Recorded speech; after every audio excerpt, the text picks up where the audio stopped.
Hey everybody, Optimus Tom here with a clickbaity title, Blame the Algorithm Gods. But I do want to just kind of weigh in on the topic that's kind of at the forefront of everybody's minds after WotC's latest announcement with the Regional Championship Qualifier, Regional Championship, and therefore Pro Tour schedule for the next season, which is the 2025 into early 2026 competitive Magic season, which does not have Pioneer as a competitive format in that circuit. Now, this is something that everybody is talking about. They're complaining that Pioneer is going to die because of this. And overall, I won't lie, I am pretty upset that after having a very good cadence in the last competitive season of having a modern, Pioneer, and standard format leading up to Worlds and up to the end of the season, that Wizards is going kind of backwards, doing a lot of over-indexing on standard, heavily emphasizing a modern format that has problems in and of itself, and it's just foregoing Pioneer that looked pretty good after the recent ban and restricted announcement that got rid of Sorin and Amalia, and just didn't really have enough time to kind of showcase what the health of the format really looks like in a competitive setting. Now, I am still pretty hopeful for Pioneer as a format, and in order to walk you through my thought process on why I feel that way after this kind of announcement and where we are now, I do need to take you way back in time to the beginning of a format that just refuses to die. So Pioneer was introduced as a format back in October of 2019. October 21st, actually, which is the day that I'm recording this video. So congrats. Happy 5th birthday, Pioneer. It's a little bittersweet if you think about it, really. But its first official event was GP Brussels, which was on January 30th of 2020, so you can kind of see where this is going. But it was only just about 3.5 months after the format was introduced as a new competitive format that WotC was working on. So Carlos Morale wound up taking down the first event with a little deck called Dimir Inverter, which plenty of older Pioneer pilots will tell you was a real treat of a deck. It also introduced us to decks that would become staple household names of this format that we still sometimes see today, such as Azorius Spirits, Mono Red Prowess, 5-color Nivtalite, Azorius Control, and Is It in Soul, all having top 16 finishes at the first ever Pioneer event. Now, there were also the Budding Players Tour Series events, which introduced alongside the Magic Pro League, saw a PT in Europe, PT in Asia, and a PT in North America in early 2020, all of which were Pioneer and showcased decks ranging from Sultai Delirium to the Lotus Field with Underworld Breach Unbanned, Orzhov Auras, and of course Mono Black Aggro, a favorite of mine. Now, I could make an entire video surrounding the balance in the early days of Pioneer, all the way up to where we are now, since people tend to view this era through foggy, rose-tinted, or sometimes salt-encrusted glass lenses, but that's not what we're getting around this time.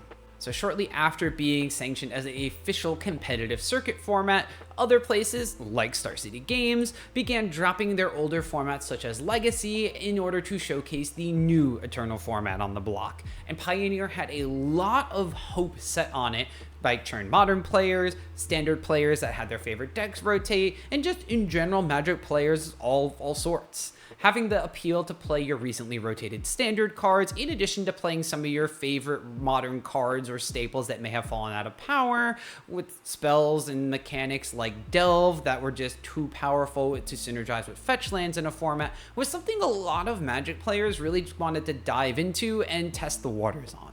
However, as alluded to previously, this was 2020 and Pioneer faced a giant debacle in its first half year of existing, which was the COVID-19 outbreak. With a heavy push from Wizards towards Magic the Gathering Arena specifically, the platform notably had the absence of Pioneer as a playable format. Roughly 20 sets of cards were missing at the start of the pandemic. Now, because of this lack of support in their shiny new client, a lot of the tournament organizers just pivoted to Historic as the online Eternal format of choice, basically across the entire world. So other players with a lack of easily accessible card rental services at this time on Magic the Gathering Online just kind of kept playing Modern or Legacy or Cube even, since that's what they already had access to online. Thus, people began saying that Pioneer was already dead on arrival. So you may think that, hey, Pioneer was dead right from the get-go, but it did happen to be that in February of 2023, just over 3 years later from Pioneer being a first official tournament format, that Pioneer would be featured again as a PT event at the Pro Tour Phyrexia in Philadelphia. By now, the format had undergone a ton of changes, with Reed Duke piloting creativity for the win at the event, while Boggles, Enigmatic Fires, Lotus Field Combo, Rakdos Midrange, and more commonly known decks that we know today were emerged in the competitive eyes at this event.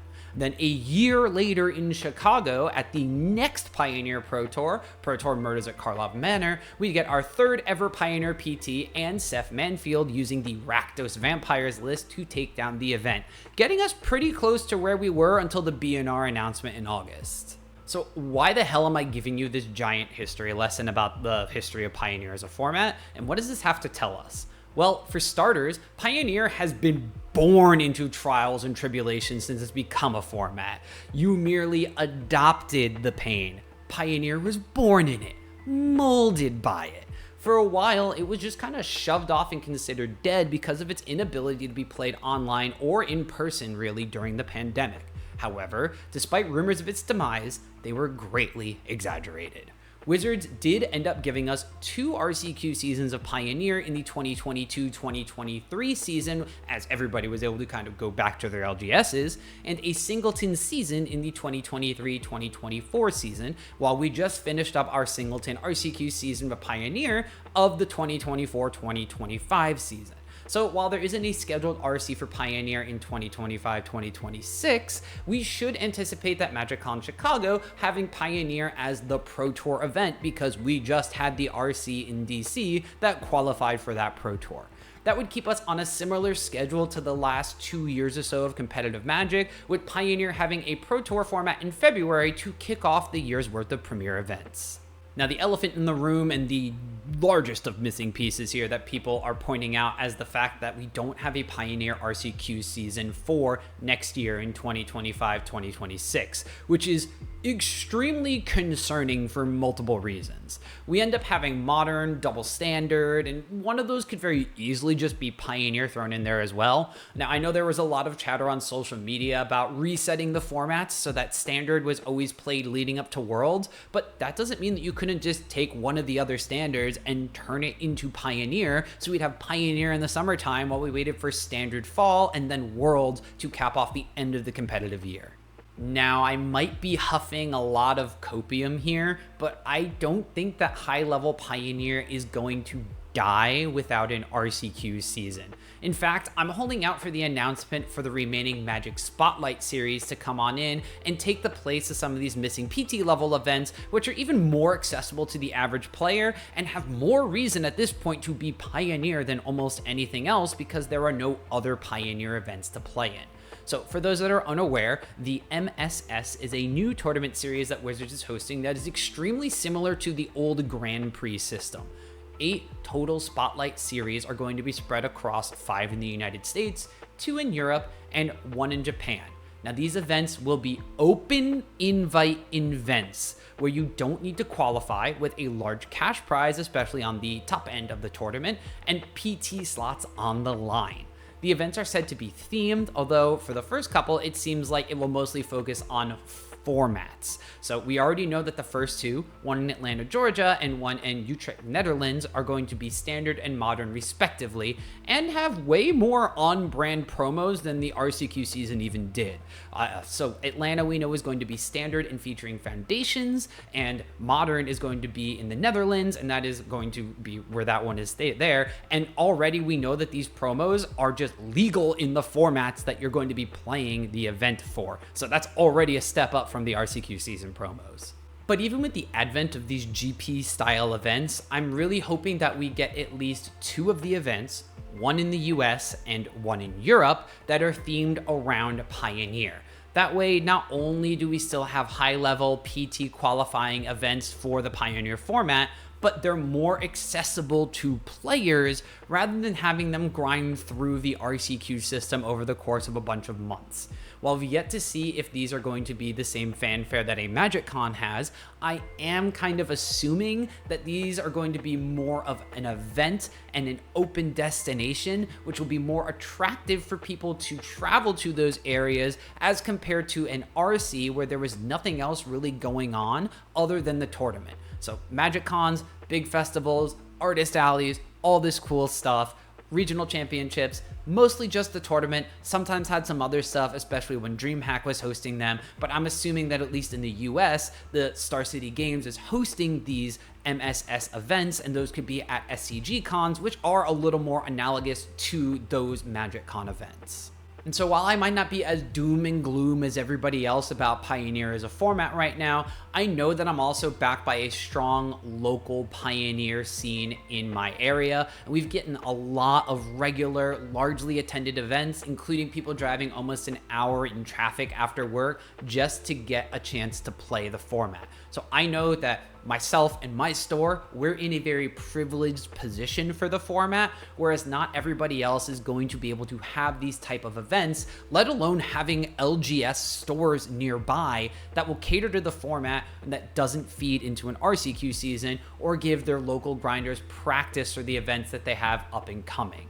My biggest concern with a lack of a Pioneer RCQ season are these types of stores and areas. Places where local Pioneer has a small, dedicated community that might end up losing out on their home base to play with one another because stores can't justify the calendar day, the store allocated space, or just even the amount of money or store credit to host it. So that means that a lot of Pioneer play in these smaller areas would be forced to go online, and if you do want to play in paper, which I know is a huge preference for some people, myself included, you're not going to be able to play paper Pioneer. You're going to have to adapt to standard, modern, or maybe even draft at your FNMs instead. Now, I would be more optimistic about Pioneer shifting to an online kind of format in certain areas if Pioneer was fully on Arena. But we've heard the same song and dance about it since the start of the pandemic. I'm not sure we're really going to see the entire catalog for Pioneer on the client until maybe Modern gets ported over, if that's even on the books or the timeline for them, because we keep moving the goalposts from the entire format to just relevant cards based on PT performance, which, oh wait, we're not going to have any after the beginning of this year, so we're not going to have something to base those cards on anymore. So what I want to know is how you're feeling about the announcement and the way the PTs are going and just Pioneer in general. The format seems to have high hopes for a plethora of solid decks to be on the top of the format and of the tournaments if there are any. So what and where will you be sleeving up? Will you be tuning into the VODs over here on our channel or organizing at your own LGS to sling some spells? Let me know everything about how you're feeling down in the comments below, and while you're down there, you can leave a thumbs up if you've liked the video.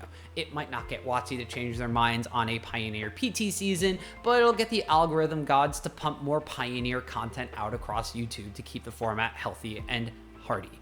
Now, of course, shout outs to my members for supporting me, and if you'd like to see your name on that list in future videos, which is over here, you can get yourself deck teched, you can chat in our Discord, you can just click join down below or on the main channel to show your devotion.